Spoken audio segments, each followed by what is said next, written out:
Yo, yo, yo, what up, though? It's your favorite businessman, CEO Rico, on CEO Rico TV. Yo, what's the word, my peoples? What up, what up? What up, though? Yo, so it's Friday. Friday. Huh. Don't y'all be glad when it's Friday? Like, so for me, it's like I be glad, not necessarily from a work perspective. It's more so like because my kids ain't gotta go to school. Um, my babe, I mean, she worked every Friday, so it's kind of like whatever. But this her weekend and she off, so that's cool. Um, I'm not gonna lie. I honestly sometimes can't wait till it's Monday. I know it's kind of weird, right? But yeah, I can't wait till it's Monday sometime. Typically because let's say like bank transactions, I'll be waiting for bank transactions to go through. So I kind of be just that's kind of what I be waiting on. Like, especially like from when I was running my company.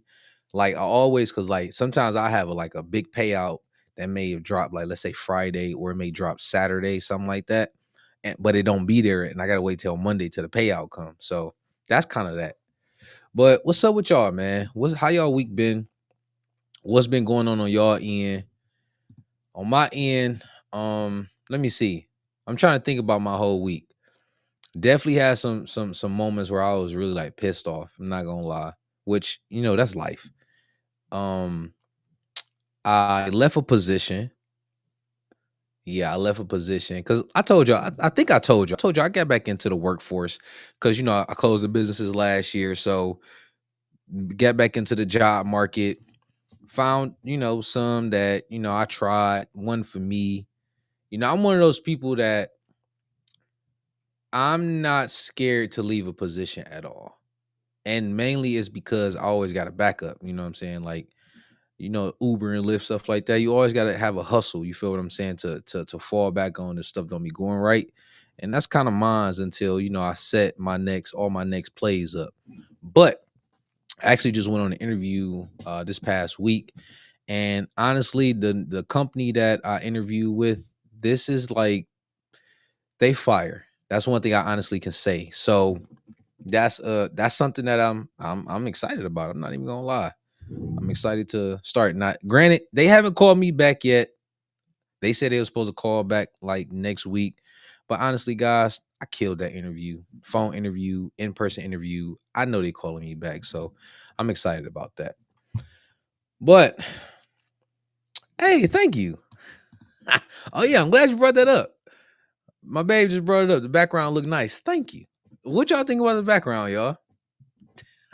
It's fire. I was excited. Of course, my babe, she helped me put it up or whatever.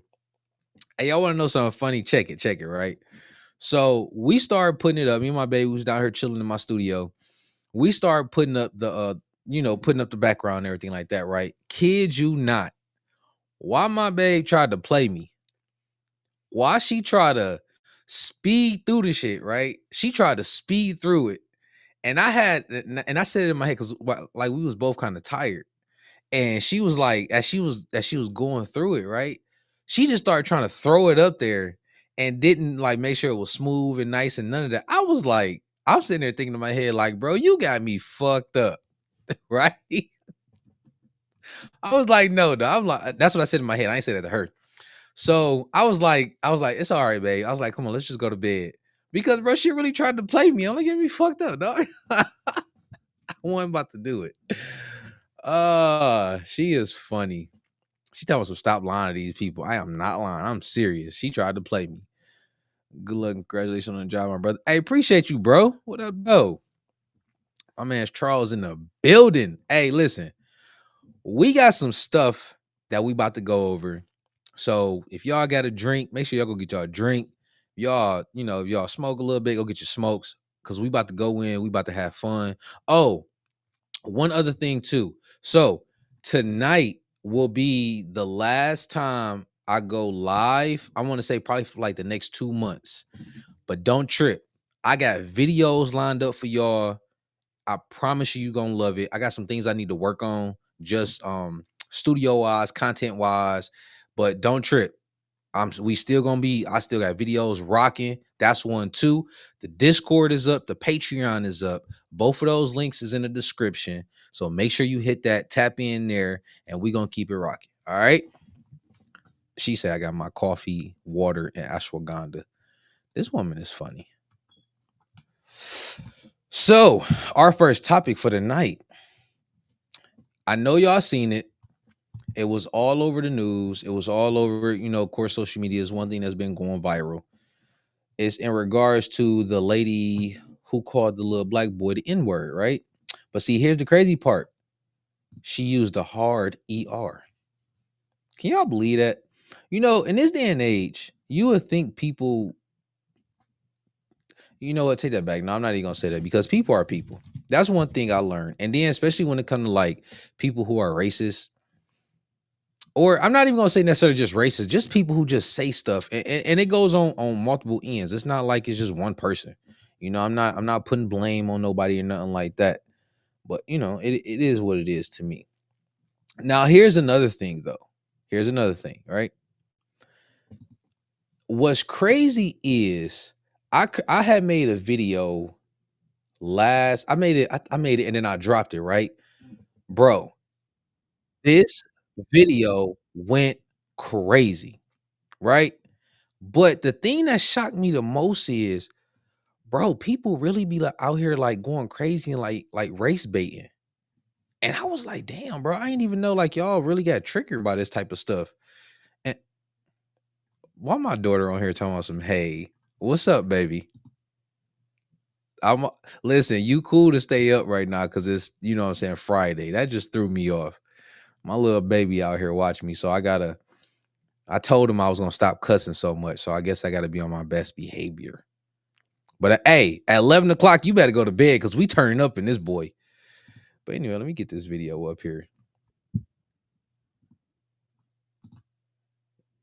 Give me 2 seconds, y'all. Oh, make sure y'all like, subscribe, and hit that notification bell, and of course, drop them comments for your boy, for your man's. My bad, I ain't no boy. So let's get this cracking. Mm-hmm. Mm-hmm.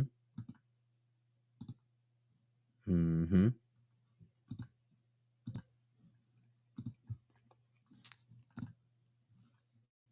Child the word? It is my own business. You call him.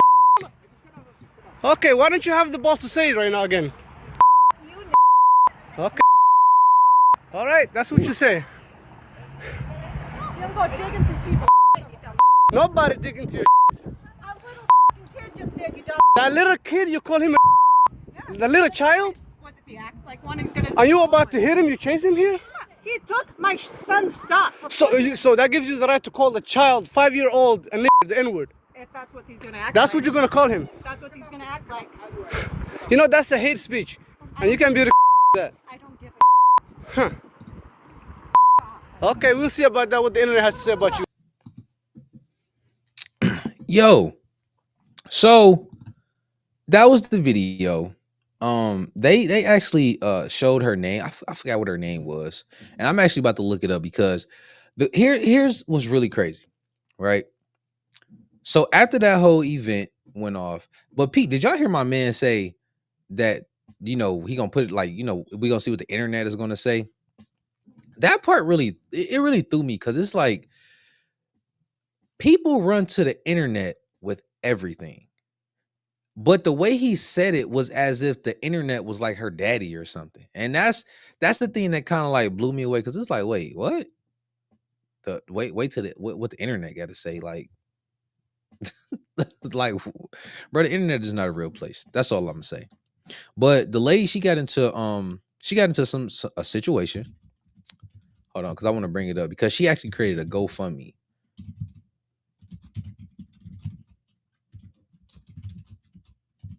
And I want to show y'all because it was so crazy. Now here's my thing. The lady was wrong. And it's beyond the whole white and black thing. You feel what I'm saying? She was wrong because how are you as a grown adult talking to a child like that.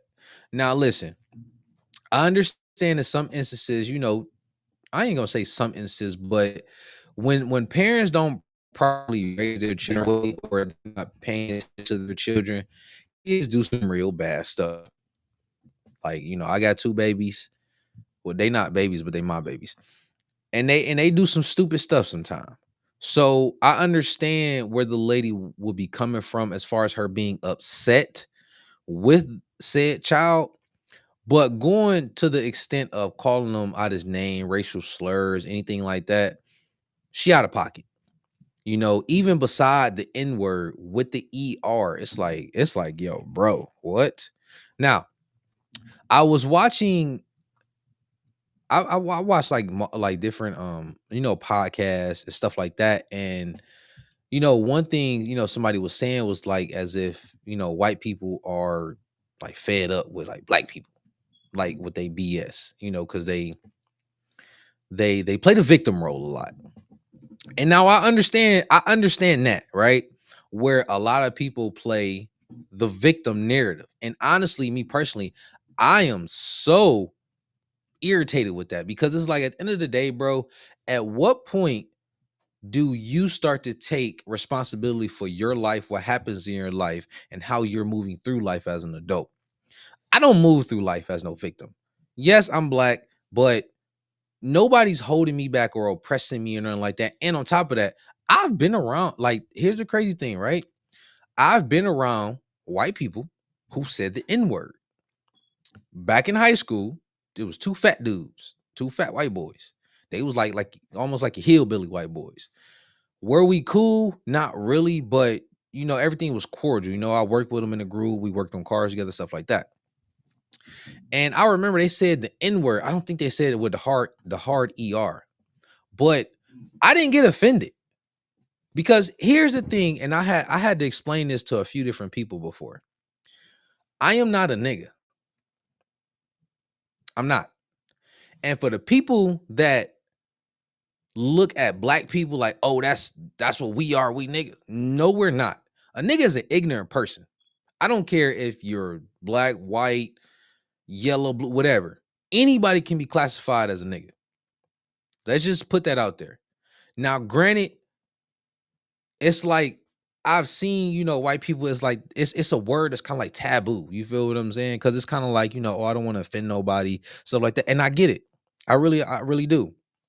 But that's not really offensive. Like if a white person is around me and they say the N-word, it's kind of like, ugh, bro, you talk like that? Like it's kind of weird. You know what I'm saying? Like get your stuff together. But it's not gonna offend me just because you say the word, because it's not like I'm not the N-word, bro. So it really don't affect me. But in regards to the lady, like, yeah, she was just out of pocket all the way around. Even besides the N-word part, she was out of pocket. I get the frustration, but it's like as a parent, you go talk to the other child's parent. Now, where was the other parent at? I don't know. That's something that the video did not display. So that brings up another question. Why is this child at the park by themselves? Because in all honesty, the mother should have been went over there and checked the old girl, had a conversation with her, and then, whatever should have transpired could have transpired from there. Now, do I necessarily promote violence any type of way? Yes and no. I'm not gonna lie. I'm really not. Because I'm like let's keep it a buck. You know what I'm saying? I honestly believe people, they like to sugarcoat a lot of things, but it's kind of like when you start crossing lines, then things kind of can go left. Because I can tell you for sure, if somebody said something like that to my children, and my babe was around, or I'm even if I was around, it's gonna be a problem. Just being completely honest. But I like to go to the root cause first. I check the source of the problem. If my child is doing something, I'm about to check my child, because my children knows how to operate when we are out and around, any other people, period. You're going to act accordingly. And if you get out of pocket, I'm going to deal with you. So, like I'm saying, old girl was wrong. Now, what I'm about to actually find, what I'm trying to find is I'm trying to find a lady, because I don't know her name, right? But she has a GoFundMe. Let me see if I can find it. Because it really shows a lot in regards to people in general. Now, I do understand. No, it's not even I understand. What I've been noticing is it seems like a lot of people are going this race baiting thing. Like they literally are race baiting. Why? I don't know. It's kind of like they things that honestly, I'm not really with it. Me personally, I'm not. Let me try to find it. I'm trying to because I want to show y'all how much it is. So like the lady literally she has raised like 700,000. Crazy, right?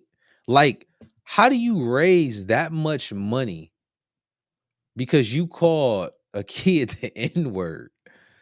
But it's the simple fact, not only that, okay, cool. You went and you put the GoFundMe out there, right? The fact that people donated to it is where I was like, what? Like, that's how y'all rocking? Really? That's the part that threw me. So I'm still trying to find it. I cannot find it. Guys, if I can't find it in the next few minutes. Thank you. Thank you. Her name is Shiloh. Thank you. Thank you. See, my man Charles always got me, dog. I swear. Every time I'm looking for something, my man's come through. Hey, bro, and I just kind of be on the panel, bro. You like one, so you got to be on the panel. So when that finally get going, you gotta be ready because I'm gonna call on you, dog, for real. Let's see. My man said, "Is it weird?" Hold up. See, this is why I don't use Google Chrome because my computer runs so slow on Google Chrome. Let's sharing you. All right. My man said, "Is it weird that I felt some kind of way about the dude that was recording it, saying it too?" I don't know. That's a good question. Hmm. I don't know. I mean, at the end of the day, like my philosophy is this: anybody can feel however they want to feel. Anybody can feel the way they want to feel. Is perfectly fine because everybody's entitled to their opinions and their feelings. But what, like for you feeling some type of way, cool. But now let's say if you act upon it, then it's kind of like, all right, bro, like you kind of like chill. You know what I'm saying? Babe say, yes, I feel some type of way about the dude saying it. He wasn't defending it.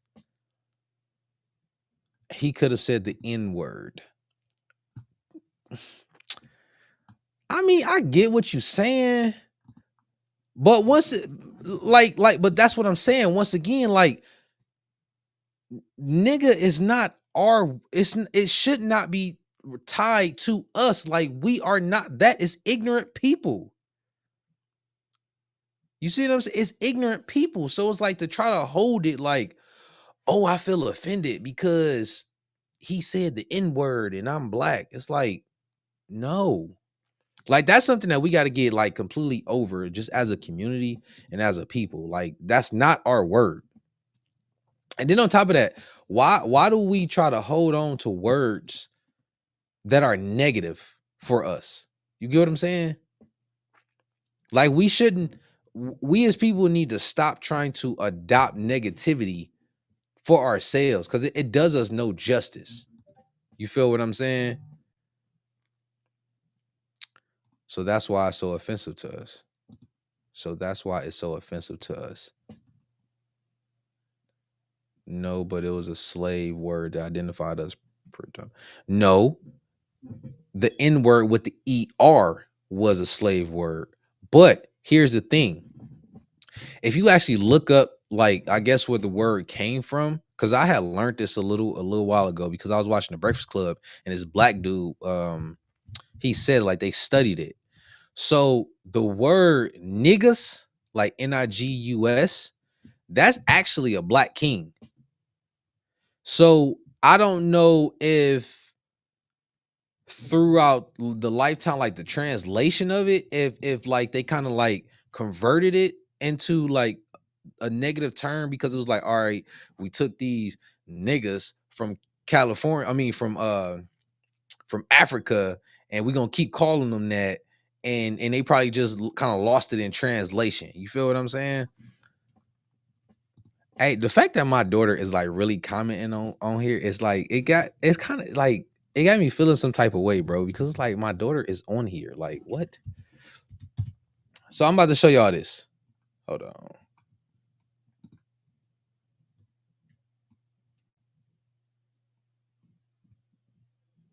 Okay, I'm about to show y'all. So let me share my screen. Mm, mm, mm, mm. So can y'all see that? Let me know if y'all can see this. So right here, it says niggas, uh, a ruler or the supreme ruler of Ethiopia. So it's kind of like, is that like the root word where it originally came from, and then they kind of like translated it over to something else? You feel what I'm saying? Like, I don't know. So yeah, like I get when you talking about the heart with the ER.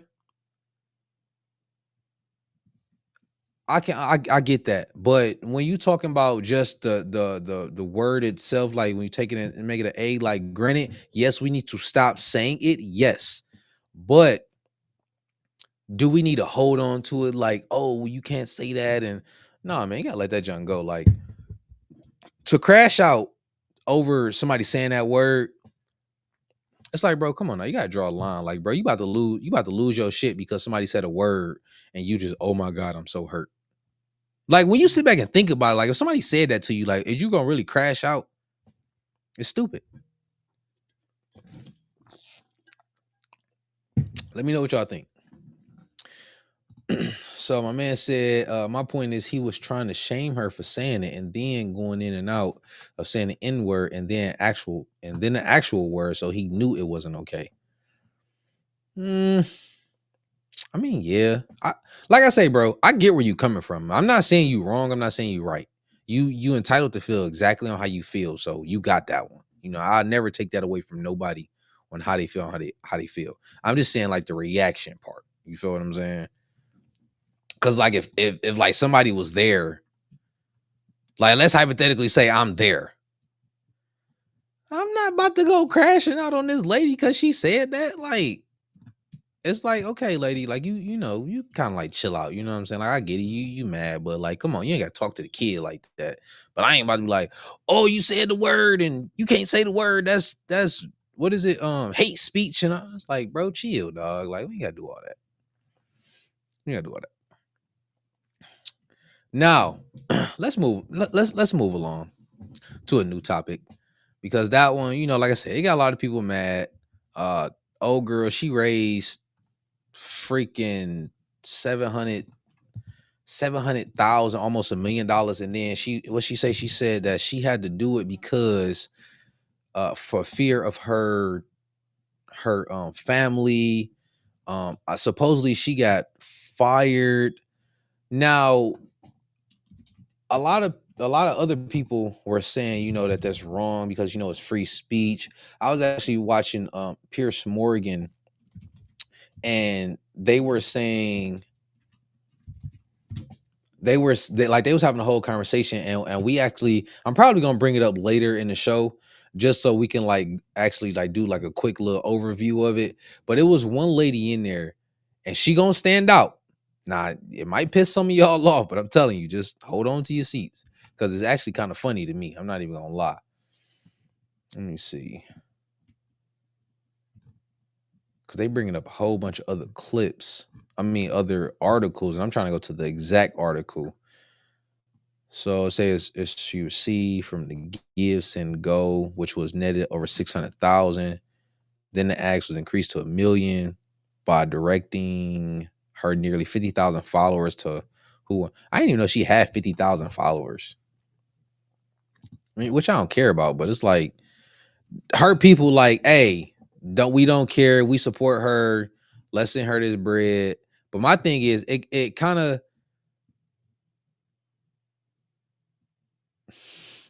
my daughter is funny, bro. I swear to God.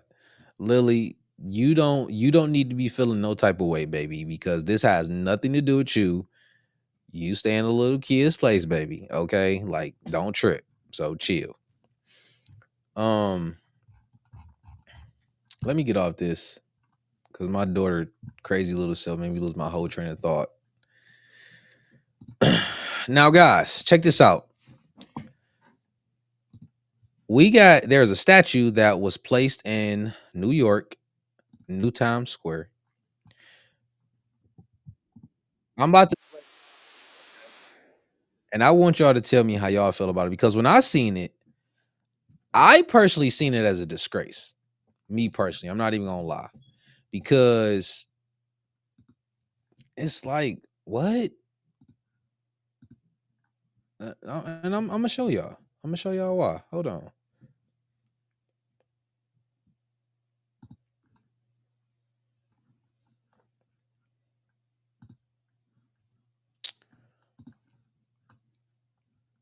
Hold on.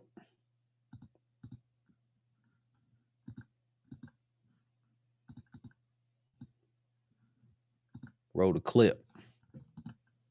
A new statue in Times Square we're told, turning heads. It's making people not only stop and stare, but also reflect. A rare feat in the middle of one of the busiest places in the world. Zinnia Maldonado shows us why. At 12 feet tall, in the middle of Times Square, stands a bronze sculpture of a young woman. It's instantly stood out. It's powerful. It's so tall and big. The sculpture, created by artist Thomas Price, was unveiled at Duffy Square last week, and in just a matter of days, it has stopped hundreds in their tracks. Who is she? Well, technically, she's whoever you want her to be. Me being a plus-size black woman, I kind of looking at it was just like, oh, I wonder what me as a small child would have thought looking at something like that. Representation. The piece is part of a series called Grounded in the Stars, which Gene Cooney, director of Times Square Art, says confronts preconceived notions of identity and representation. To have this work here is making a statement, potentially asking questions about what we value as a city, as a society, and hopefully it's a tribute to our shared humanity. Tourists and New Yorkers we spoke with expressed different interpretations of what she represents to them. It's a plus-size woman. I'm a plus-size man. I'm African-American. It's an African-American woman statue. So just seeing another piece for me to stop and just have a moment with was very powerful. If you look at the eyes, it's looking straight at something. It's focused. It's purposeful. The sculpture proves to be a well-liked juxtaposition placed among the more traditional statues in Times Square, which is the goal, according to officials, of placing said artwork in such a significant area. Coming from a person of color background as well, it's really nice to see something come across as like this everyday person that looks a little bit out of place. But I also think that's because of where we are standing. It might not look out of place if everything in our surrounding reflected everyday life more to us. From Times Square, Zinnia Maldonado, CBS News, New York.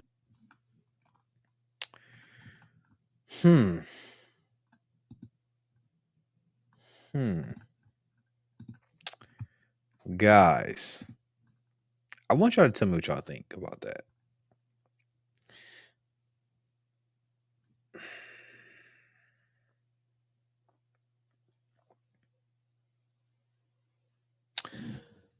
Let me say this.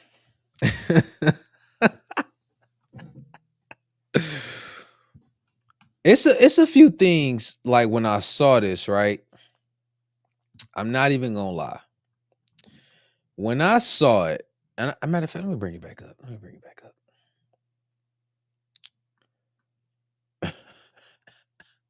My daughter is stupid, dog. I swear to God. First off, why they interviewed a zesty dude? That's first and foremost. Why did they interview him? Why did they put him on there? It's like, when it comes to media, it's so crazy, like especially mass media, they really like to showcase the wrong things. Why did they? First off, my man's When have you ever heard a man call himself plus size? I've heard men say, big and tall, or just come on, say it fat, right? He said plus size. I ain't never heard no dude call himself plus size. But then not only that, they got to represent like why would you want this to be the representation of black women, bro? Nothing about that. Let me see. That, right? Nothing about that says it don't look good.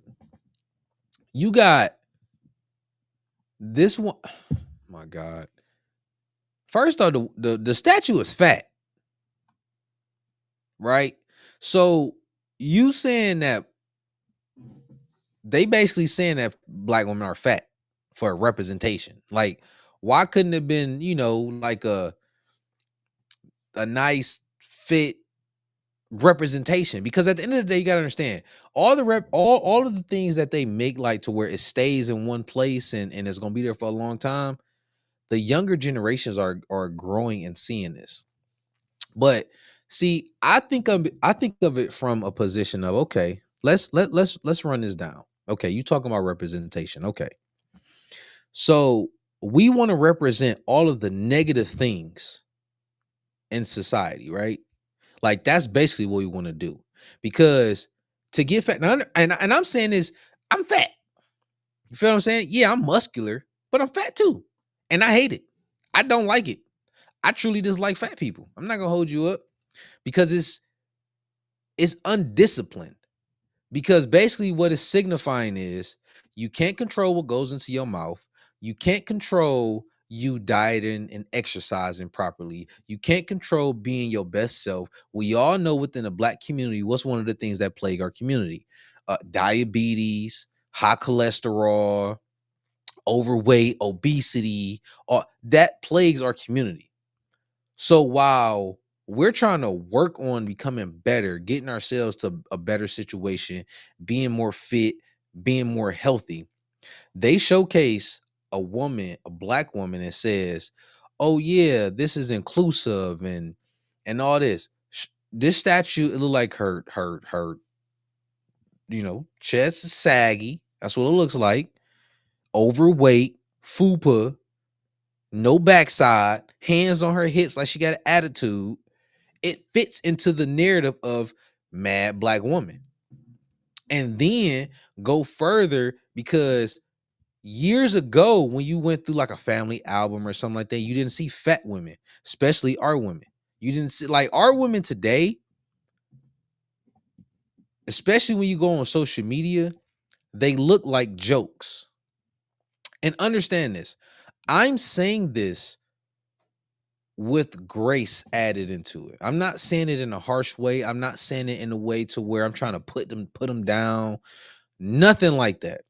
I'm just really being 100 and being truthful.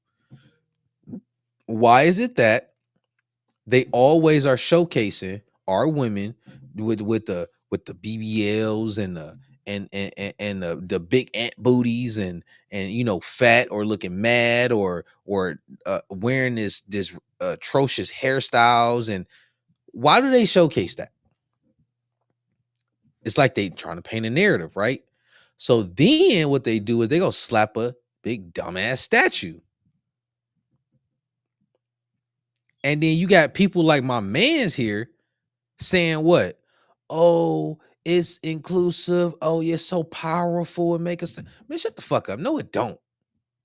It doesn't. No, it don't. Like, this is embarrassing, bro. Like, I don't understand why they do stuff like this. And then people champion it. Nobody should be championing that. I'm sorry. You shouldn't. My man say there were so many actual black men or women that they could have made a statue of that created a fictitious black woman simply in the name of equality was stupid to me. I agree. Yes, I agree. I don't they definitely could have. When I seen this, I'm sitting there thinking to myself, like, what would have been inclusive, like for real, if you'd have had a black man and a black woman standing there united together to promote unity amongst the black men and the black woman. I mean, I would have enjoyed, of course, me, but you know, in general, I think us as a community would have appreciated that so much more than putting a woman up there in this physical shape with her hands on her hips as if she's fucking mad, talking about that's powerful. No, it's not. Like y'all, they love saying the strong black woman, but they don't say that about no other ethnic group of women. I've never heard, oh, that's a strong Indian woman, or that's a strong Arab woman, or that's a strong white woman. I've never heard it. But you always hear, you're a strong black woman. Shit is bananas, yo. That's all I can say. Let me know what y'all think. Drop it in the comments. What y'all think? How y'all feel about that? For all my black women watching live or, you know, on a recording, what do y'all think about that? Like, do y'all genuinely like think that it showcases y'all or showing the appreciation to y'all or anything like that? Because I genuinely don't think it is. I think it's actually a slap in the face if you want to be 100. That's just me, you know. Of course, I'm talking to my babe about it. I already know she gonna go off. Listen, it's so funny talking to my babe because it's two parts to this. One, your woman kind of is supposed to like lean to however you think. That's what I personally believe. Like they shouldn't go against what you say. Not, I'm not saying that they can have their own opinion, no. But in general, like they supposed to align with you. You feel me? But my baby going off sometime, and it'd be so funny to me. Cause like I can say something and she will be like, exactly, like what the F is wrong with them and these stupid bees and all this. I just be like, dog, like you think I'll be going off. You gotta listen to this woman sometime because I'll be dying laughing, bro. See, look, see, LOL, too much to text for me to go off. See? That woman be going hard. It is so funny. That was a good one. That was a good one. So we got another one coming up. Gotta have this conversation. Gots to have this conversation. Hold on. I gotta figure out how to get. I'm gonna hit up my internet company and see if I can get them to come and not create, but hook up like some fiber optic. What is it? Fiber optics, something like that. Way faster internet, so just like everything could go a lot faster. Because this is when my internet get to acting crazy and my computer runs slow, it's very frustrating. I don't like it. Yeah, I don't like it. But anyway, make sure you like, subscribe, hit that notification bell. Let's get into this next one. This female divorce attorney, she keeps her marriage healthy by not doing what her female clients do. Let's get into it.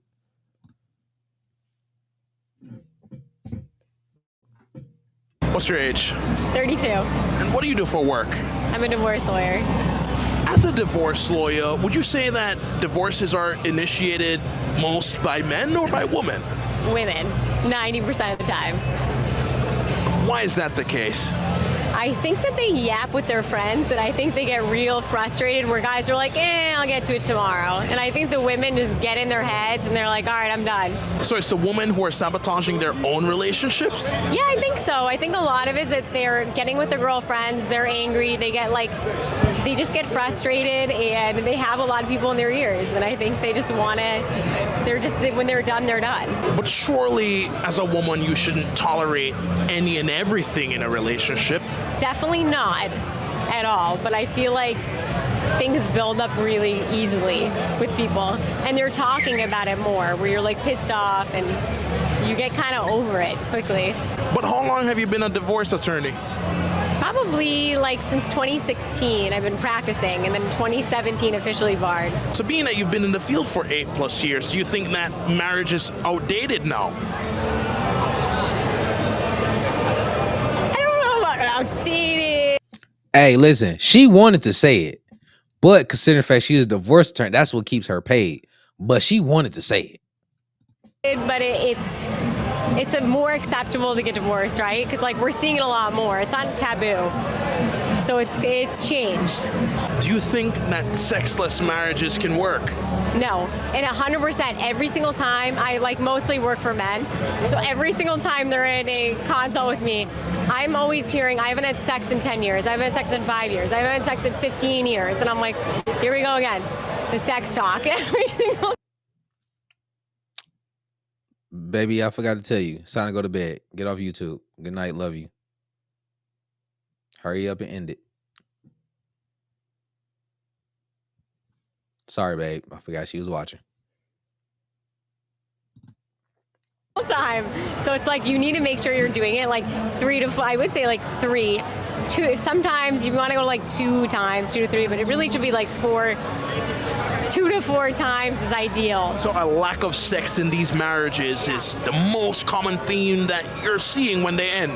Yeah, because it's connected to more of that. It's not just physical. It's all right, well, if you're not into someone and you're disgusted by them and you're pissed off at them, you're not going to be having sex with them, right? Because you're going to be unattracted to them, you're going to be irritated, and you're not going to be into them. So you're not going to be banging them. So why do you think people stay in these relationships for so long? I think they stay in it just because it's comfortable and it's easy and it's really hard. This is a marriage is a breakup on steroids. If you're gonna get a divorce, it's not just I'm moving my shit out, bye-bye. It's if there's kids involved, forget about it. It's your whole life is upended. It's a major decision. Your family's affected, your life is affected. Half your crap is gone. So it's a little bit tougher than with just a simple breakup. When a couple goes through a divorce, what's the process typically entail?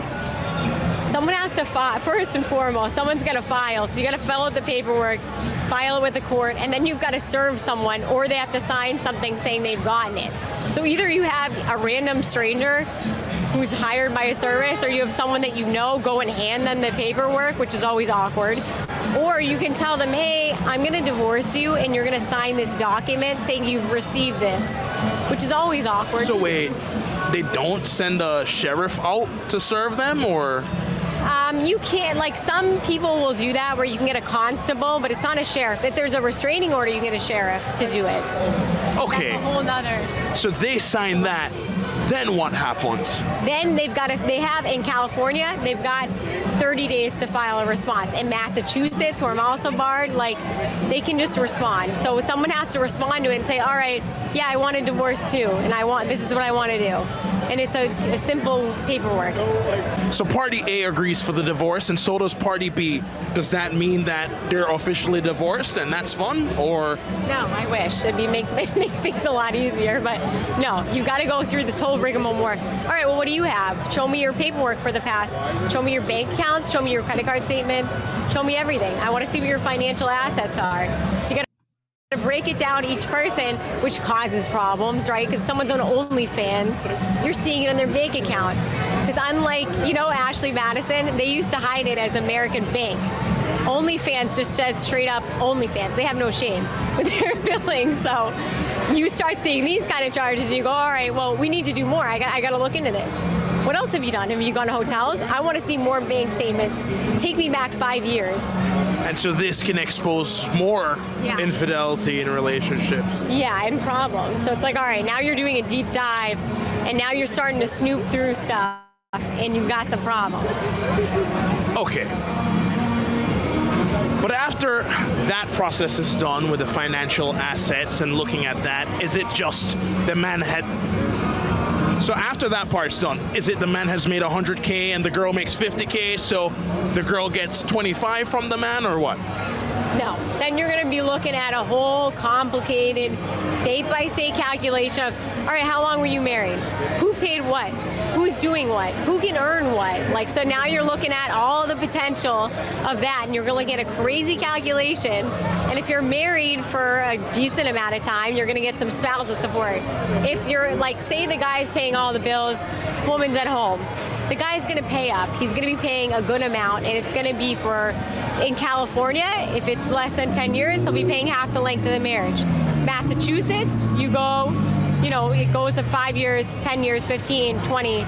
It doesn't go, it's more regulated, but it just depends. Being a divorce lawyer for 8 years, are you for prenups or are you against them? Prenups are amazing. I'm a big fan of prenups. When some of my friends get married, instead of giving them a blender, I give them a prenup because it's a lot more useful, and I just do it for free and set it up. And I know the relationships, you know what to put in there. And it's great. So prenups, and you have a roadmap, basically of what you're gonna do. You can save like 50K on average if you have a prenup, like easily. Because you already say you divide this, do that. And you can put future stuff in there. So vacation home, okay, I have no vacation home right now, but you put in the prenup and you can divide your vacation home, or say you have a business, divide your business a certain way, you do certain things. But if prenups are so simple, why are so many women against it? Because they want as much as they can get, obviously. I mean, you're not going to go to someone and say, hey, you want half can I give you half the amount you're supposed to get? Who would take that deal? Not many people. So it's not a very appealing thing. It's like going to someone who's ordering a sandwich and said, let me give you half the sandwich. Who's going to eat that sandwich? You want the full sandwich. And what's the biggest misconception you've noticed when it comes on to divorces? I don't think they're as taboo as they need to be. Like, everyone's like, oh, it's so bad, and it's like ruins your whole life. It doesn't. I think like there's a lot of times where people find their second loves, and that seems to be really amazing, and they seem so much more happier and balanced. So it shouldn't be as taboo. And that's Listen, I understand where she's coming from with it, but you also got to understand, like, she's also speaking from a divorce attorney's perspective, because at the end of the day, she gets compensated for people going through divorce. But what she also said was, well, I don't think we even got to it yet, which I'm done. We done watching that. She also said that, like, something that helps her within her marriage is that she sees what other women do and go through, and she makes sure she doesn't do it in order for her to have a healthy and happy marriage with her husband. So, nobody will want to go through a divorce, but that's one thing why I always say, you should never get married just because you love somebody. Like, that's honestly, that's stupid. But these are things that you kind of have to learn, because while people try to say, like it was always portrayed as marriage was always the ultimate goal. But what I've learned just over time, just learning from different people's experiences, and just like constantly learning. Marriage is one of those things, like it's extremely important, because who you choose to live your life with matters drastically. Like, it has been said a few times, one of the most important decisions a man can make is the woman that he chooses to live his life with. And I honestly agree, because especially a man that's on a trajectory to do great things, your woman can literally be the end of all your greatness. We talking from a position of, whatever you build in career wise, whatever you build in business wise, whatever, if you choose to have children with her, she can make your entire life hell. So, women, and I'm not saying men cannot make a woman's life hell, because they can. But I'm just saying, far as like where the state is getting involved, and if anything goes wrong, it's like all the dominoes is stacked against you. It's kind of one of those things where it's like, especially like in this day and age where a lot of people are complaining about marriage, and especially like women, because women were given this Disney fairy tale. Oh, you're gonna be a queen, you're gonna get married and have a husband, and live this fairy fucking tell ass dream. And it's kind of like, bro, that ain't real life. We wasn't given that. You know what I'm saying? We was given a shit, have a whole bunch of chicks and live, fast cars, and that's kind of what we wanted. And they gave the women the other bullshit. But when you get married, it's kind of like, and I'm not saying this in a bad way, but it seems like a lot of people portray marriages as if it's like this damn prison, where it's like, dude, yeah, when she leave you, she gonna take half your shit, child support, alimony, and it's kind of like I don't think dudes like today. I don't think dudes they don't have a fear of getting married. They have a fear of getting divorced. Cause it's kind of like, damn, it's like, now that I got married to her, she got me by the balls, and it's like, if she get mad, she can just whatever, I'm out. and you just got to deal with it. Oh, I'm taking the kids. It's like, bitch, what? No, my kids. How you gonna take my kids from me? You was just a portal that got them here. And women be like, oh, I did 9 months, my body, And granted, hey, listen, I give women the ultimate respect because they can have a child. Your body goes through stuff and you get sick. Your body treat the baby like an alien life form and it's trying to eject that mother effer out of there. 100% respect. You feel what I'm saying? But I honestly believe that people need to stop trying to look at it from oh, this is mine. This is my, it's like, no, this is ours. And our child needs both of us. And if we, for some odd reason, couldn't, have a happy, healthy, union amongst each other, at least let's have a healthy situation for the sake of our child, where you're not causing me fucking stress and vice versa. You know what I'm saying? That's what I honestly believe people need to do. But emotions get to running in there, and it just becomes a headache, man. Seriously. So statues generally give the people who associate with it something to aspire to greater than what they are.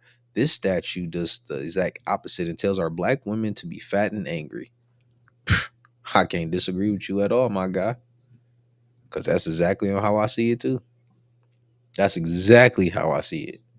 But you got people like that that's gonna get on screen and say, yeah, it's powerful. It's powerful. I swear, I wish somebody was there to just ask them, like, how is it powerful? Like, what's so powerful about it? What's so powerful about a fat? I ain't gonna go into all that. Cause then people gonna say, oh, you're wrong. It's like, what the fuck ever. Whatever.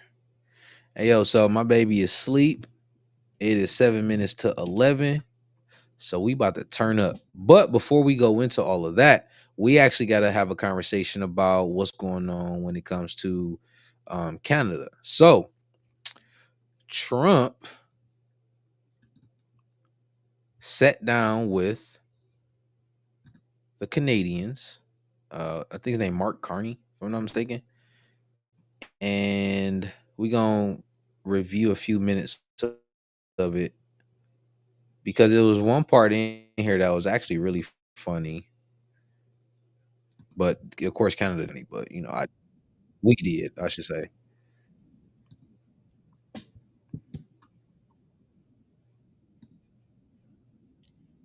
American worker, securing your borders, providing, ending the scourge of fentanyl and other opioids, and securing the world.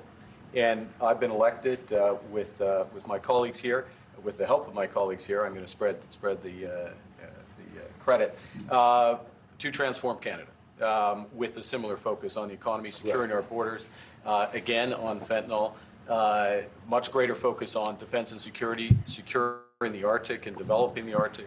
And the history of Canada and the U.S. is we're stronger when we work together, and there's many opportunities to work together. And I look forward to, addressing some of those issues that we have, but also finding those areas of mutual cooperation so we can move forward.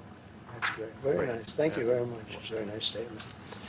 I have a lot of respect for this man, and I watched him come up, in a sense, through the ranks when he wasn't given much of a chance, and he ran a really great campaign. He did a really great debate. I think the debate was very helpful. I was going to raise my hand. I don't know if that's good or bad. I shouldn't say that. That might hurt you. But no, he ran a really great election, I thought. And yeah, something could happen. Something could happen. Yeah, please. What's the top concession you want out of Canada? The top concession you want out of Canada? Concession? Yes. Friendship. That's not a concession. No, we're going to be friends with Canada. Regardless of anything, we're going to be friends with Canada. Canada is a very special place to me. I know so many people that live in Canada. My parents had relatives that lived in Canada, my mother in particular. And no, I love Canada. I have a lot of respect for the Canadians. Wayne Gretzky, I mean, how good, the great one. You happen to have a very, very good hockey player right here on the Capitals, who I have a lot of respect. He is a big. Yo, real quick, my bad for the choppy video feed. I'm on Google Chrome. I forgot that I was supposed to be on Microsoft Edge instead. So don't worry, every video from here on out, strictly Microsoft Edge, and we ain't gonna have this choppiness no more. I can't switch over right now because it'll end the feed, and I don't want to do that. Tough cookie too. Just broke the record, and he's a great guy. And we had the team here, and I got to know a lot of the players. But now Canada is a very special place. Yeah, please. Mr. President, Mr. President, Prime Minister, I'd like to get your response to this too. Mr. President, you have said that Canada should become the 51st state. Yeah. No. Well, I still believe that, but it takes two to tango, right? But no, I do. I mean, I believe it would be a massive tax cut for the Canadian citizens. You get free military, you get tremendous medical cares and other things. There would be a lot of advantages, but it would be a massive tax cut. And it's also a beautiful, as a real estate developer, I'm a real estate developer at heart. When you get rid of that artificially drawn line, somebody drew that line many years ago with like a ruler, just a straight line right across the top of the country. When you look at that beautiful formation when it's together, I'm a very artistic person, but when I looked at that beauty, I said, that's the way it was meant to be. But, I do feel it's much better for Canada. But we're not going to be discussing that unless somebody wants to discuss it. I think that there are tremendous benefits to the Canadian citizens, tremendously lower taxes. Hey, peep how Mark Carney, he is getting so irritated. Do y'all see that? He is getting agitated, because it's like the audacity of this mofo to say you buying Canada. But it's like Trump in there like, yeah, boy, I'm letting these balls hang. Fuck you talking about? Like, yeah, we gonna buy Canada. What up? It's so funny. Like it's like you gotta pay attention to like those little power moves. You feel what I'm saying? Like you brought Trump already been saying like, yeah, we gonna buy Canada. Canada gonna bow down type. And then as you see, he came over here to Canada. Now, remember when we did the review on it before, and Mark Carney was talking all that smack on how they was gonna revitalize Canada and they stand strong and all the stuff he was saying. But then they came over here though. Like he came over here. It's basically like, yeah, you got to come over here to us, cause you know what I'm saying? Like he don't really care. What are you talking about? Free military, which honestly we give you essentially anyway, because we're protecting Canada if you ever had a problem. But I think it would really be a wonderful marriage because it's two places that get along very well. They like each other a lot.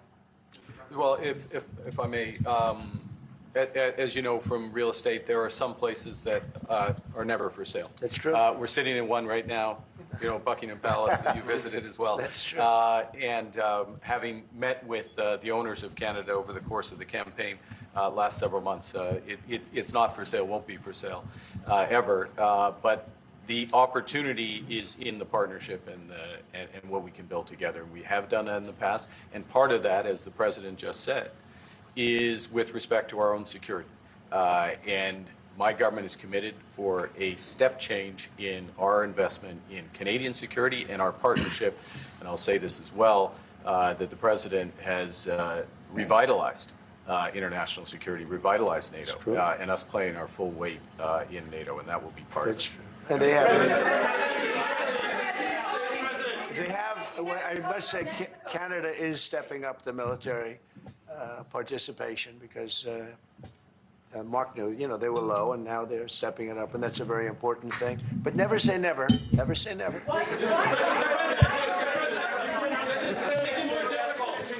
He said never say never. Well, we'll be talking about different things. Like, we want to protect our automobile business, and so does Mark. But we want to make the automobiles, and we want to, we have a tremendous abundance of energy, more than any country. We have just in Alaska alone, Anwar has been reopened now. Anwar is probably the largest find anywhere in the world. They say it's larger than Saudi Arabia. I don't know, but it's a lot. But we have tremendous amounts of energy. Other countries don't. We're both lucky in that way. They have energy. We have. Charles, remember when when Canada was saying that they was gonna turn our lights off up here in Michigan, Wisconsin, and all like that? You see what Trump saying right to his face. We got our own energy, bro. We got more energy than all these other places. So basically, that's what he was saying, bro. We don't need y'all. Energy. We have more than we can ever use and more than we could ever sell, actually. And you have the same thing. So we're two countries that are very lucky. If you look at China, they don't have that. You know, it's a big disadvantage. Other countries, most countries don't have. You know, most countries don't have that. So Canada and us, we have a lot of advantages over other places. When you consider what Mr. Carney just said, that Canada is not for sale, does this make the discussion a little more difficult to start on? No, not at all. No, not at all. No, time will tell. It's only time. But I say, never say never. I've had many, many things that were not doable, and they ended up being doable, and only doable in a very friendly way. But if it's to everybody's benefit, you know, Canada loves us, and we love Canada. That's, I think, the number one thing that's important. But we'll see. I mean, over time, we'll see what happens. Is the U.S. prepared to walk away from that pact? From what pact? USMCA. No, it's fine. It's there. It's good. We use it for certain things. It's there. We have the USMCA is a good deal for everybody. I won't say this about Mark, but I didn't like his predecessor. I didn't like a person that worked for. She was terrible, actually. She was a terrible person. And she really hurt that deal very badly because she tried to take advantage of the deal and she didn't get away with it. You know who I'm talking about. But so, you know, we had a bad relationship having to do with the fact that we disagreed with the way they viewed the deal. And we ended it. You know, we ended that relationship pretty much. The USMCA is great for all countries. It's good for all countries. We do have a negotiation coming up over the next year or so to adjust it or terminate it. Mr. President, I'll say a word on USMCA, if I may, Mr. President.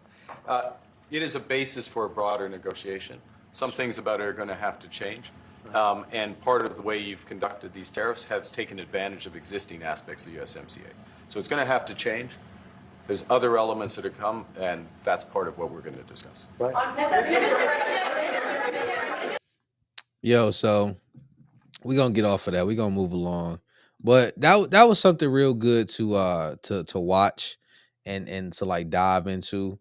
It's definitely interesting. I definitely think you know, everybody should actually like take the time to like watch it, get into it, because it says a lot, you know, just going back and thinking about, you know, all the things that were going back and forth when it came to Canada, when it came to us, you know, hearing what they had to say.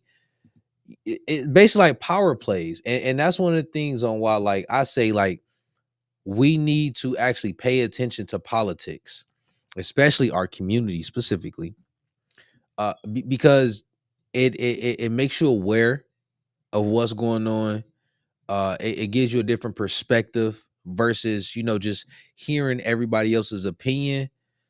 We can see it firsthand. And on top of that, Trump is actually like putting us in there with them and seeing the conversations. But Trump is really funny.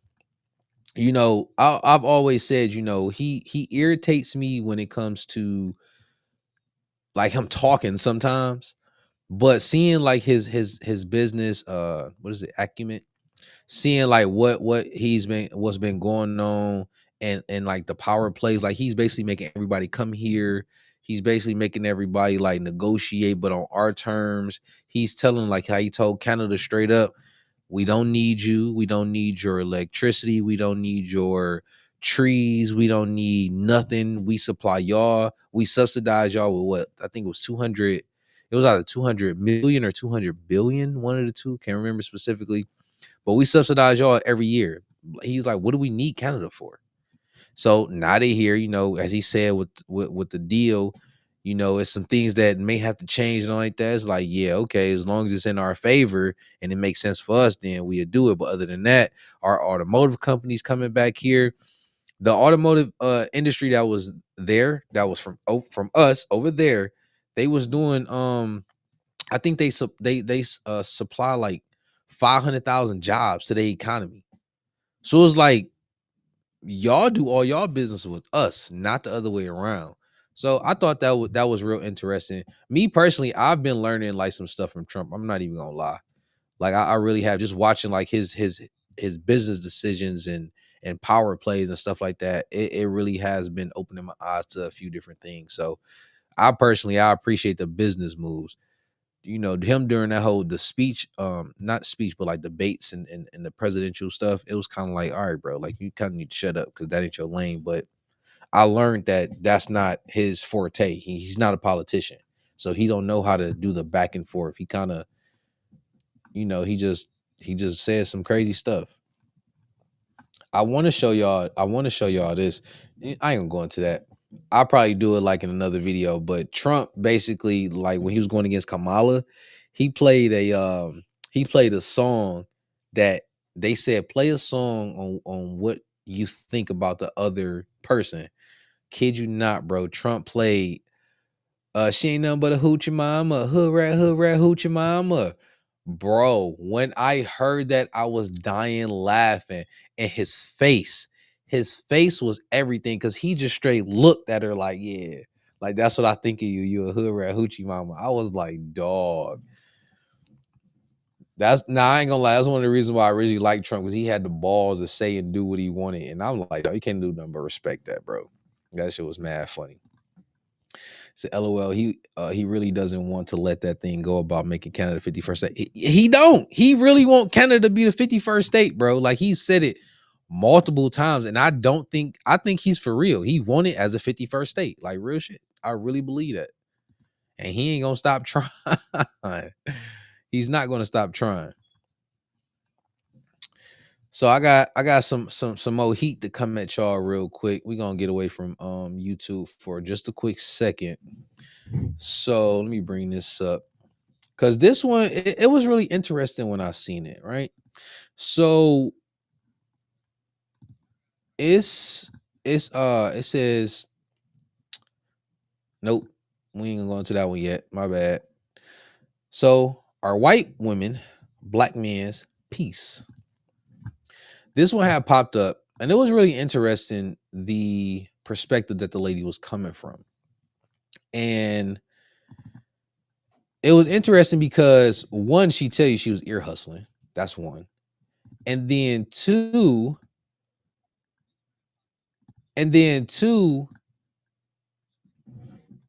she wasn't necessarily mad, but it's like when you hear what she's talking about, right?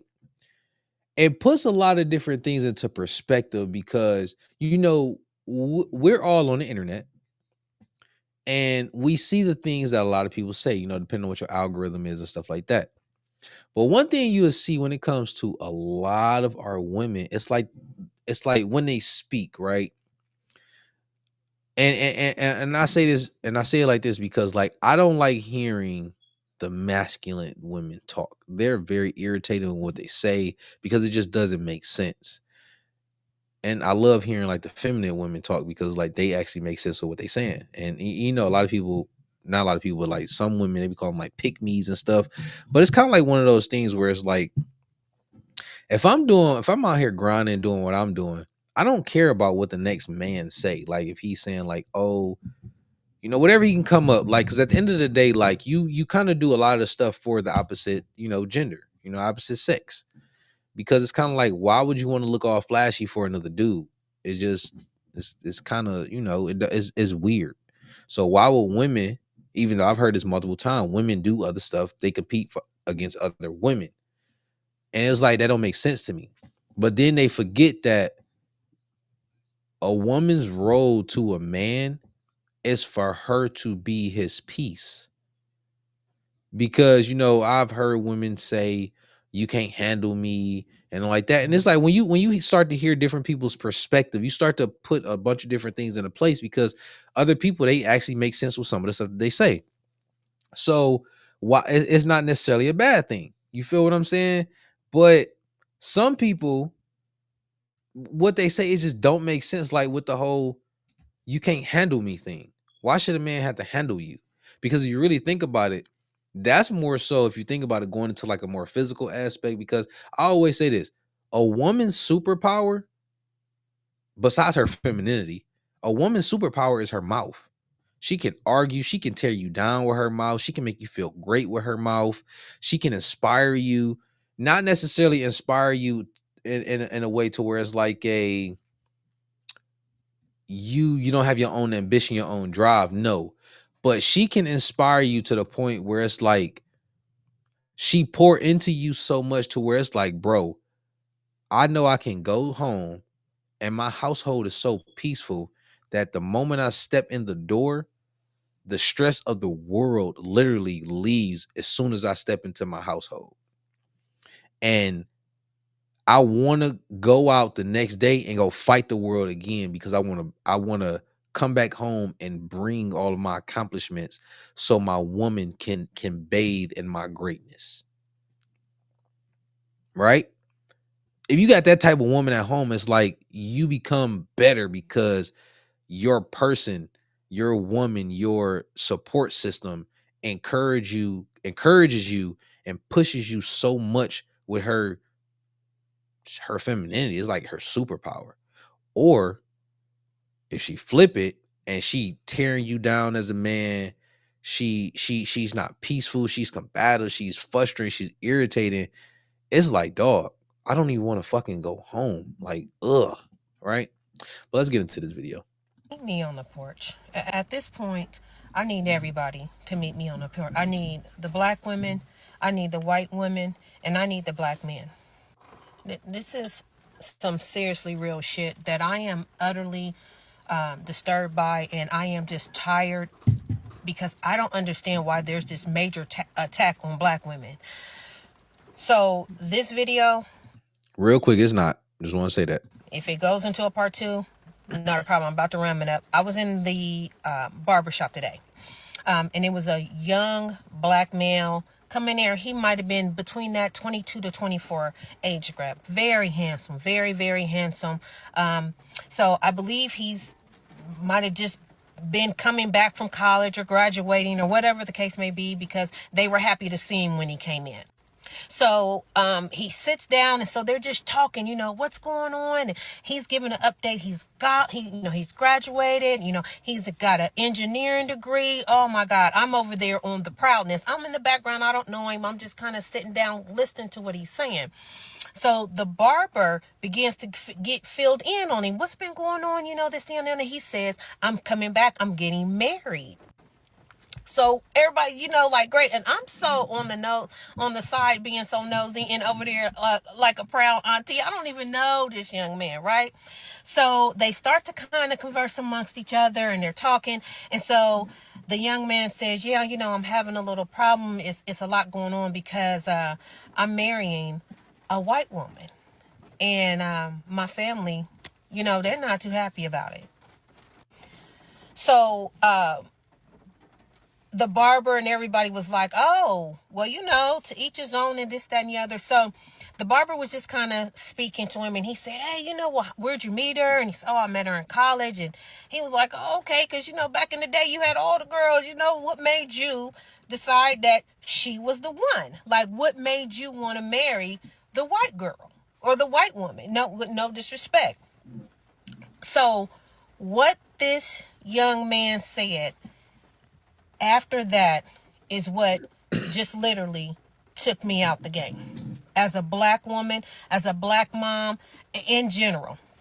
Please explain, so Auntie. He says that, he come from, of course, the hood and had a hard knock life, just with one mom and no dad, and that same shit. Like, don't nobody I hate the fact that is such a stereotype. We hate it too. Here's my thing. How can you hate something that's true? You can't be mad because a person is explaining something that they actually went through and they don't want to be a part of. They try to always blame it on men in general, that is men fault on why these boys are growing up without a dad. But the studies show, the numbers came out. It's out the bag.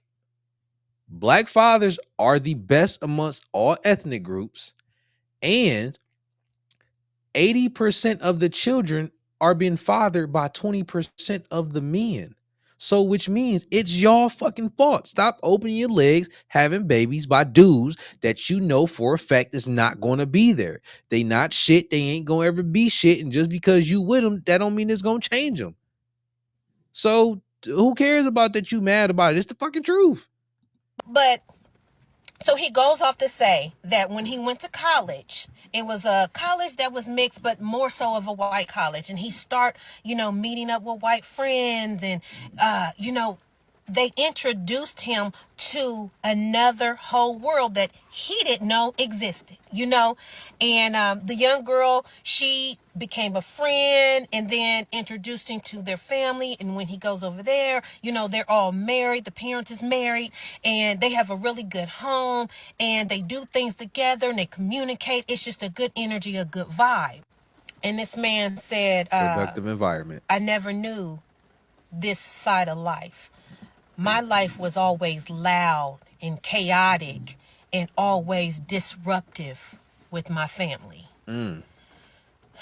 So the young man said, he would go over there and they would go on vacations. They would have Sunday dinners. When they had cookouts, there was no fussing, no fight, no arguing. It was just all love and vacations. I was thrown at what this young man was saying in regards to what he seen and what he witnessed being with this young lady and this new side of life.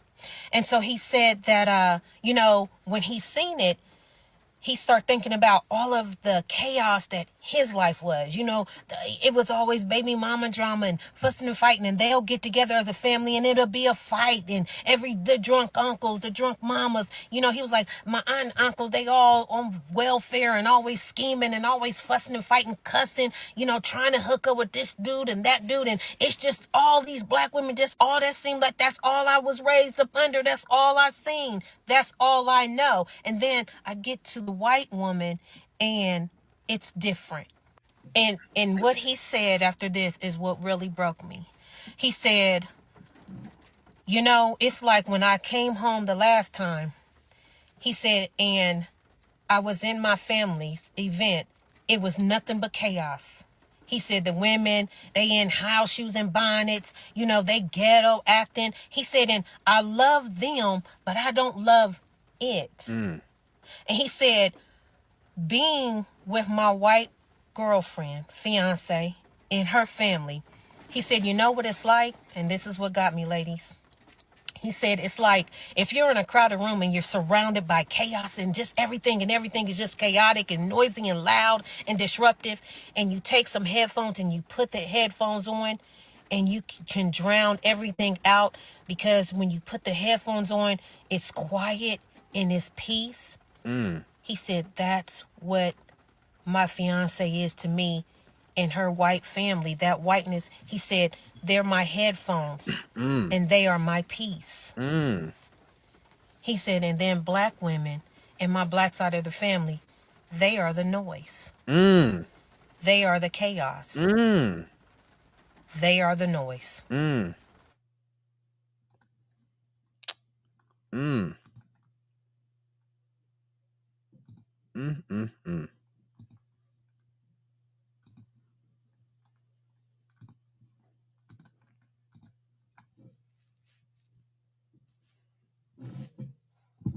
See,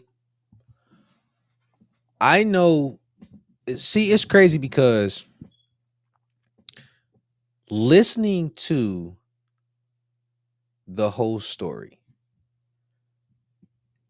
every single thing that she was explaining, I know the feeling personally. Like when I was listening to that, and when she used the reference of like I'm not besides the white girlfriend part, but the fact when she said it's like putting the headphones on and it drowns everybody out. When I tell you, when you are at peace on how great it feels, that's what your person is supposed to be for you. They're supposed to be your peace. I felt the whole pain of the drunk uncles, the aunties, the chaos, the bonnets, the house shoes. We can go to the pajama pants. I understand. And that's why I said, like how I was saying before, one of the most important decisions that you can make is being, from a man's perspective, is the person that you choose to live out the rest of your life with. And if you find somebody that is your peace, bro, you're not giving that up. You're not.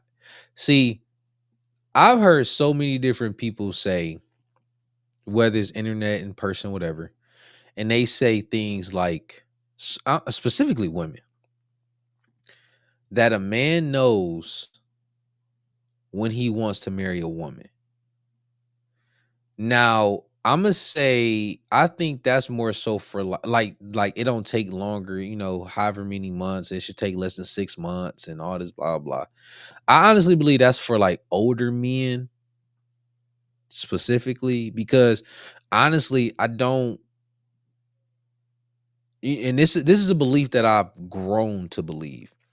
I honestly don't believe men should even be thinking about a family, marriage, any of that stuff until like 35, somewhere in that realm. Because if you're on a trajectory where you want to be great in whatever way or capacity, you have to focus on your mission first. Now, the only caveat I'm gonna say to that is if you find your person early on in life and they understand that their role is to support you and what you doing. Like I'm not saying that they can't go and do their own little thing too, where if they got let's say they want to go get a degree or something, because you never know if they need to like put in work with you to help you or whatever. But if they know the number one goal is to be there to support you and y'all create y'all family and y'all gonna rock it out together and y'all know what y'all need to do and y'all ready to strap in the seatbelts and get it popping, then it's like, okay, cool. You found your person early on. They in the gym with you. They shooting with you, and y'all gonna rock that shit out. Then that's yeah. Think about the whole marriage and all, absolutely. But if you somebody that's like you don't have that person, it's kind of like you just need to focus on you and get yourself somewhere because typically us as men, we want to go out and acquire resources so we can give to our family. So it's like if you got somebody in your corner and they're not peaceful, bro, that just throw everything off. I'm talking like you ever try to go to work from like arguing with your person or your person really just effed your whole day up or just like they affected you emotionally in some type of way. It's like you can't really shake that because it's kind of like that's the only person that can get through your armor. And it's like once they threw your armor, it's like it just fucks everything up. But it's like if that person is just so peaceful and it's like that's just what they are. It's like, bro, you can't wait to get to that. That's why it's so important. So it's kind of like when you hear and see like a lot of women on the internet and they say some of the things that they say, it's like, well, and they say like, well, why black men don't want to marry me, and it's kind of like, babe, you ain't peaceful. You're not supportive. You look like you literally look like a red flag. That's literally what you look like. You look like somebody that is just not for that person, and it's not worth the time, headache, or energy. And that's what some women just truly don't understand, like at all. And it brings us into our next topic. Why are women against mandatory paternity tests? Have y'all ever thought about that one? Make sure you like, subscribe, and hit that notification bell. Make sure you drop a comment. Have y'all ever thought about that one? The mandatory paternity test? Let's bring this up real quick because I want to talk about it with y'all. And it's not just posted. He posted a video a couple whiles back talking about how men can get DNA tests off of Amazon to test their children. They don't even have to tell the baby mom type shit. And he mentioned that in the comments there was reactions from women. Most of the reactions I saw was, why would you go and do that shit? He don't trust me type shit. And the other ones weren't really rational arguments. They were just kind of hooping and hollering in the comments. I've said this a million times over the course of my social media platforms that I believe that DNA tests should be mandatory at the time of birth. Because if it's mandatory, then the woman's feelings don't get hurt about man don't trust me, but then the man gets the 100% security of knowing that the person that he is about to be financially responsible for actually belongs to his genetic pool. You feel what I'm saying? And I caught a fuck ton of backlash on that one. But I think the bigger thing that people are escaping to remember here, if you are one of those women in the comments hollering about somebody DNA testing your kid, that gives me the belief that you are hiding something. And I'm not saying that's necessarily the truth, because if you take it to the fact that you're not hiding anything, but you're like, well, he doesn't trust me, put it this way. If the roles were reversed and the man was the one producing the child, right? And you guys, could be the mom, maybe not be the mom, you would want that 100% certainty. It's not that far-fetched of an idea. Facts. Anywho, as I said, I will stand 10 toes down on it. At the time of birth, it should be required. DNA testing, paternity testing should be required at the time of birth. Solves a lot of problems down the line. Have a day. Straight facts. And I never understood that, like, why women would be against that, right? Because to me it makes no sense. It's kind of like what's wrong with you giving them that clarity? Because we all heard the phrase, or if you haven't heard it, now you will. Mama's baby, daddy's maybe. And it's crazy because it's one of those things where it's like this kid can't shot out of you for sure. But what's the guarantee that it's mine? Depending on, the situation with the woman and all like that. But what's the guarantee it's mine? Now, of course, we got science and technology and all that to verify these things. But why do you think it was so important for a woman to be a virgin way back in the day? That was the reason it was so important, because it I'm not gonna say guaranteed paternity, but back in those days, like, if you stepped outside of your marriage with your man, you was kind of like, like you was like shunned, like, I don't, you a harlot. I don't want none of that. I'm straight. I'm not taking on that responsibility of taking care of you. I don't want you and your kid over here with me. Nah, I'm straight. Like, it was a thing, you know what I'm saying? And I don't know. I think when they came out with TVs and all like that, that's when stuff really started to change, because like magazines and stuff like that, because they started, and I honestly believe it was women who really came up with a lot of this bullshit. It was them, because it's kind of like everything that they fought for, like when it comes to like feminism and stuff, everything that they fought for, it don't really make sense. It's like some things you shouldn't have a choice with. Like, you shouldn't have a choice, because there's not a benefit to society overall at all. Like, what benefit to society does women being promiscuous and being able to sleep with whoever they want, and then it's just like a sexual liberation? Like, what benefit is that? Now, I'm not necessarily opposed to women doing anything or whatever, but it's kind of like if you gonna do your thing, understand that these are the things that come along with it. You feel what I'm saying? You want to be promiscuous, marriage don't typically come with that. You know, multiple babies and all that comes with that, and a life full of heartache and headache, and you chances of you actually finding a man that's really supposed to take you, you know what I'm saying, and do all these things, that kind of goes out the window. But check this one out, because this falls in line to why it should be mandatory for mandatory paternity tests. Y'all be cheating on y'all boyfriend and y'all get pregnant. Why do y'all tell on yourself? Just let your boyfriend be the baby daddy. Just let it be what it is. You don't have to tell him nothing. And when he get to question you, gaslight him. Like, so you really think this not your baby? And if you have to, even threaten him. Say, if we gotta do a DNA test, my baby not getting your last name.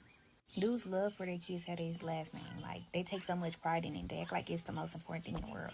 But telling on yourself is a no. And I know some people are like, oh, well, your child deserves to know who their biological parent is. Do what's best for your child. Some people don't have a daddy in their life at all, and it's their real daddy. It's about the man who stepped up to be daddy. Being a dad is way more than being blood related. But y'all don't want to listen. Y'all just want to get on here crying on the internet because y'all chose the wrong baby daddy. Y'all want to talk about how this dude a deadbeat, but he was never in a relationship with you anyway. So did you really think that he cared about you? You really think that he would care about a child that came out of you? Look, y'all ain't got to take my advice, but ask yourself, would he be honest with you? If he went and made another baby with somebody else, would he tell you? Or he gonna let you find out on your own? Diabolical, right?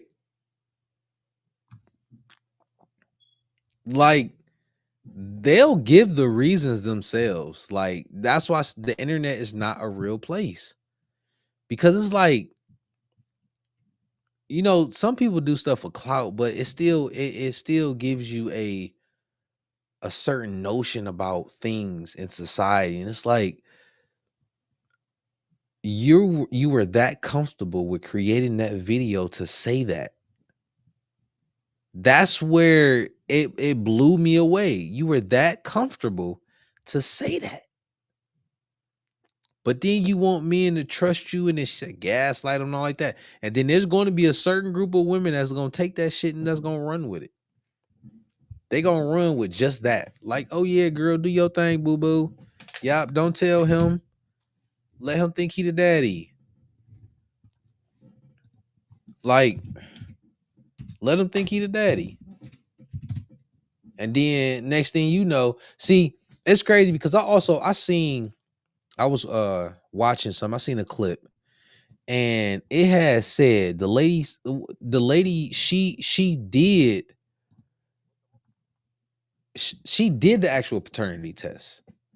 And she was saying that out of all the paternity tests that were coming through, I think she said about 33% of the fathers were not the fathers. That is an extremely high number. And it's extremely alarming because it's like, what makes you want to like get smashed by another dude? No rubber. You get pregnant, and then you don't even like you don't even tell them. You feel what I'm saying? Like, it's man, it's crazy. That's all I can say. That's all I can say. I'm trying to see if I can find some comments in regards to her video, seeing if anybody says, like, any of the women say anything. There's a lot of men on here saying something. Oh no, there's actually a lot of people like going against it. Then somebody, yeah, nah, I ain't even gonna show it because somebody trying to blame it on me and all like that. So, nah,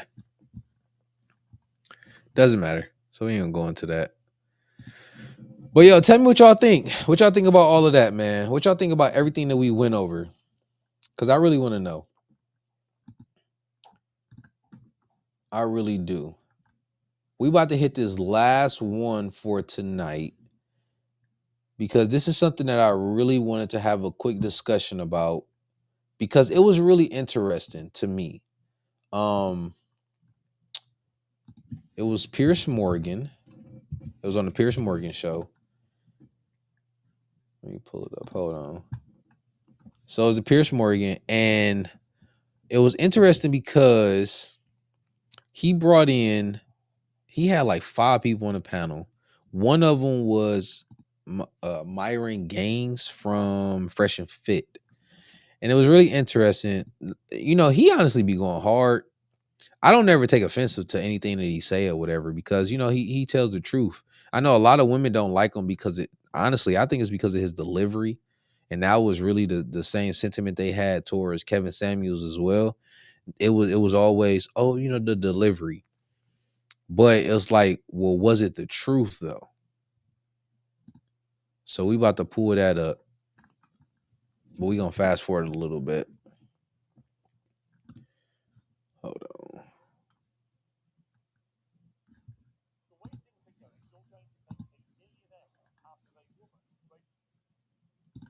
Bam. Bam.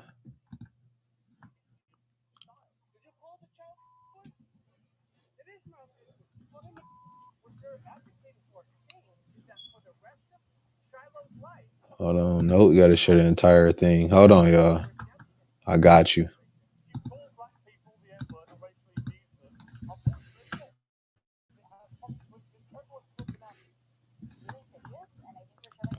Colors. I mean, in the scheme of things, these are small sums relative to the population of America, but you start from right here. And the New York Post columnist and author Ricky Schlott. Well, welcome to all of you. Ricky, look, my take on this is a stain on all their houses, right? I just don't know what is happening to society when you have such vast sums of money being raised for what seems to me to be deliberate, racially charged, motivational reasons. Yeah, absolutely. I mean, we're fighting ugly with ugly right now. And I think this level of racial tribalism and hostility is just simply not sustainable in such a diverse democracy like America. I think it's, you know, one is really a reaction to the other. I think both campaigns are really hideous. And I think we're showing our ugliest colors. I mean, in the scheme of things, these are small sums relative to the population of America. But you do see, I think, a really tremendous... As if they're opposite. Let me fast forward because I want y'all to hear. I want y'all to hear this one lady real quick. The money to then the levels of intimidation. There's 2 parts I want y'all to hear. Hold on. Your way. That small baby on X tax day as part. Never seen before. Don't want to hear that commercial. Here's the thing: white people have been under attack for years. It's been systematic racism. As much as Black people and people of color want to talk about systematic racism in the United States, it's quite the opposite. They get preferential treatment when it comes to getting a job, when it comes to getting into colleges. White people, on the other hand, have been getting attacked relentlessly. Look at 2016 and BLM and all the riots. We just had to sit back and watch people burn down our cities and do nothing about it.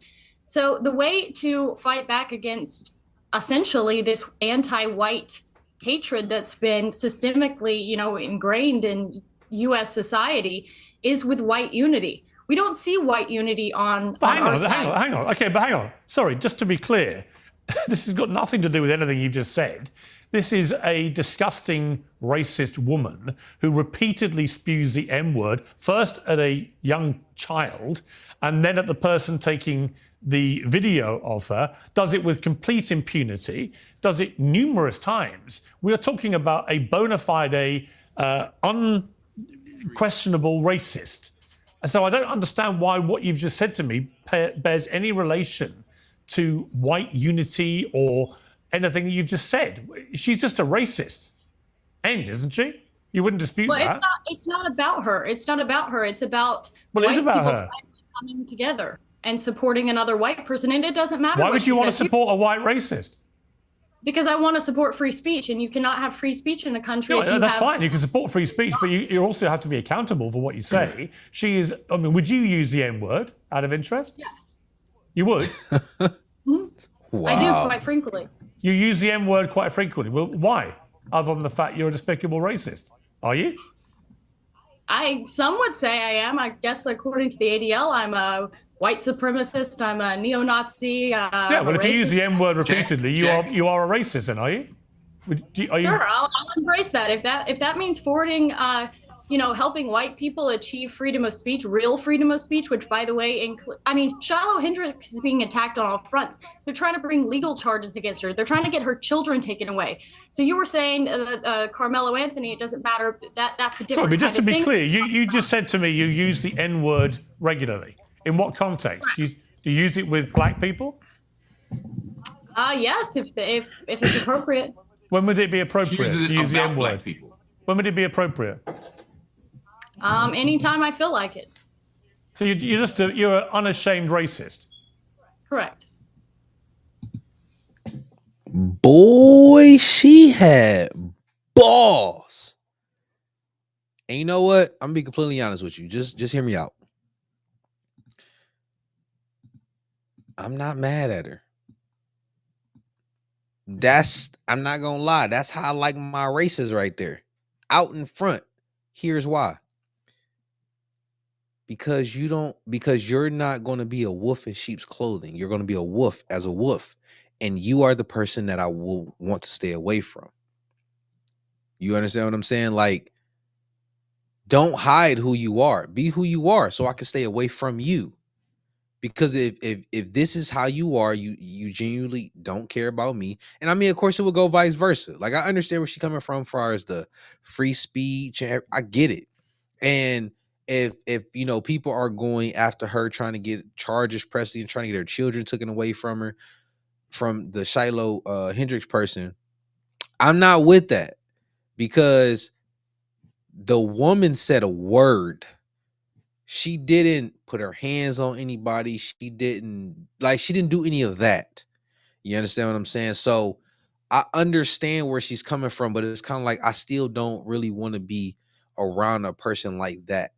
Like, I can have a conversation with the person as long as they're not being like ignorant or belligerent. Like, if we can just have like a dialogue, we can have a conversation. But being upfront like that, I can respect it, and I can just stay away from you if that's how you truly feel. You know what I'm saying? Like, yeah, she like, yeah, that's who I am. It's like, okay, I can't be mad at you for that. Be who you are. Real talk. I don't believe you should be mad at a person for being who they are.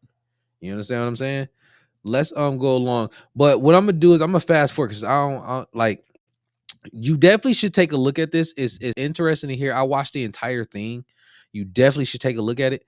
But one thing, I'm about to go all the way to the end, right? Because my man spazzed out.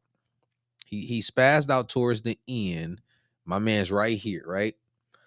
Listen to what he say, and this is where, like, as a black man, black men, this is where I feel or believe that we need to keep ourselves in check and not crash out on stuff.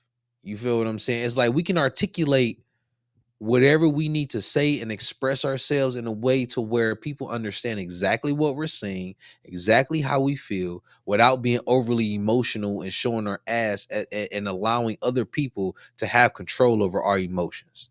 So just watch. Of having issues with abortion, but not with these campaigns is certainly a problem. We don't want to hear you, lady. But I also want to go back to our point before too. Nope, don't want to hear you. So don't want to hear you, Myron. I'm the definition of African American. And troublesome, and as a Sudanese American or an outsider who's using African American in a very technical term, the same way that Elon Musk is an African American, I think it is a bit disingenuous. But the bigger issue here, I think, is that this idea of equating of one side to the other side often loses track of this issue of power. To use his example, when Black people stand up and say, "Hey, let's build our own stuff. Hey, let's have a Black power movement," that is not the same as a white power. I'll let you speak uninterrupted. Let me finish, please, my Sudanese brother. So when a Black person says, "Hey, let's preserve our culture," I have no problem with Italians or Irish people or anyone else saying, "Let's preserve our culture." But when we don't talk about ethnicity, but actual race, and when white people say, "Let's preserve whiteness," it's an exclusionary practice. It's about preserving laws and practices and tactics that do harm to other people. A Black power movement was about opening stores and building businesses. A white power movement was a white power. That's the giga.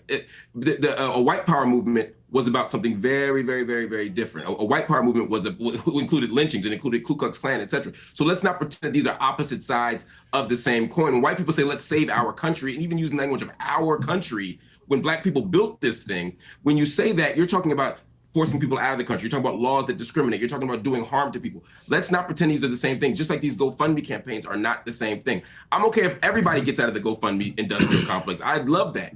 But let's not pretend that supporting someone for a fair trial is the same thing as supporting a grown white woman berating and calling the N-word to a 5-year-old autistic black child. And the fact that everyone in here can't be unanimous in condemning that says exactly how they're not the same. I totally agree. I'm going to go to Lily Gaddis and just ask you one more time. I mean, you've been so unashamedly proud of being a racist today, proud of using the N-word whenever you feel like it. You've had a bit of time to think about this. Is that how you want people to leave this panel debate, with thinking of you as a disgusting racist? I don't really care what people think about me. As long as you care about what people think about you, you have no power and you lose your country. What I care about is freedom of speech. And if you're not allowed to say the most offensive things in this country, you do not have freedom of speech. I don't care what anybody says. So that's the main crux of this situation. That's what I care about with this situation. It is, we have lived for far too long in a country where you can have your life destroyed. And people say, oh, she doesn't need this money. Her life's destroyed, by the way. She'll never be able to get another job. She's got children to have to support. And I don't want to live in a country where you can say... Real quick, she should have thought about that shit before she said that to a little kid. I'm speaking directly on her saying that shit to a kid. If she said it to like another adult, it's kind of like, yeah, you shouldn't be saying it, but because when you go into the corporate world, you have to act a certain type of way. So just kind of like, say an inappropriate, rude thing, which, by the way, black people can say things to white people all the time and they never get canceled. There's no backlashing about this. I want to live in a country where people are allowed to say what they want unashamedly, and you will well, go not on, then have say it. Say you the will M- not have go on, free say speech. go on. he Say baited, the M-word. baiting Go on. her. No. Hang Invite. No. I don't want you to invite this woman to say a racially harmful term in front of me, because I'm the only on here. So if she says it, You see how he crashing out? He said, "I'm the only nigga on here." Bro, no, you not. Like, why do you want to hold that word? Like, why do you want to hold it to yourself? Like, come on, man. I'm the victim of it. So please don't invite her for ratings to call me the N-word, because that's basically what it's going to be. There's a bunch of white people up here, you and one Uncle Tom on the left here, and asking her to say. Real quick, Uncle Tom is not an insult. That's another thing I need my black men to understand. Uncle Tom is not an insult. Being Uncle Tom is actually a compliment, because it was his brother that was the effed up one. So he's doing all this, and he's in front of all these people, and Pierce Morgan got 3.84 million subscribers, bro. Million, and you crashing out like come on, dog. That's not a good representation for us. Like, these are the type of dudes that I don't like being on the forefront for us, because they don't make us look good. They make us look like little bitches sometimes. I'm just being 100. Say the N-word while I'm here is ridiculous. You would not sit here with a Jewish person and say, please use a Jewish slur in front of this Jewish. It's ridiculous. I understand you don't have any bad intent, Pierce. I understand what you're trying to do. But we already know she's racist. And I don't want to invite a racial harm to me. I hear you, and I accept that, and we'll leave it there. Thank you all very much. Yeah, bro. Like, I get where he was trying to go with it. I do. But no, that crash out wasn't worth it. I can't. If he would have simply be like, yo, listen, I don't want her to say that word because it is offensive to me. You know, I am a black man on this panel. It has, in the past been used as a racial slur towards my people. So I just appreciate if you not, push her to say nothing like that. We get it. She uses the word, it's a little ignorant, but let's just keep that. It's not tasteful. It's very tasteless. Something like that to articulate yourself in a certain type of way and manner to where you still hold some respect about yourself. You have that decorum and all like that. I rock with it. But that crash out shit he just did, no, bro. Super feminine, super soft, emotional. Then you say to Uncle Tom to the left of me, being Uncle Tom is not a fucking bad thing. I think that whole thing the Uncle Tom thing transpired when the Uncle Tom book came out, if I'm not mistaken. I had to like research it or whatever. But you know, I even learned about it from Dr. Claude Anderson. Love everything he talked about. But yeah, man, like we got to get educated as black people because we were fed a narrative and a story, and it was only like a bits and pieces. It wasn't the full story. And then we just go out and react. You understand what I'm saying? Like, and those, I'm not gonna lie, like I can't be around like people like that who like to get emotional and crashes out. I just can't do it. I'm not gonna lie. I'm really not. Let me know what y'all think. You know what I'm saying? Would y'all agree? Would y'all disagree? How do you feel about it? You know, make sure you hit that like button. Make sure you subscribe to the channel. Make sure you hit that notification bell and drop a comment below on the topics. So we ending this tonight. Right now, you know, make sure y'all go into the descriptions. Make sure y'all join the Discord. Make sure y'all join the Patreon. And you know, we're gonna chop it up. So I'll catch y'all next time. Peace.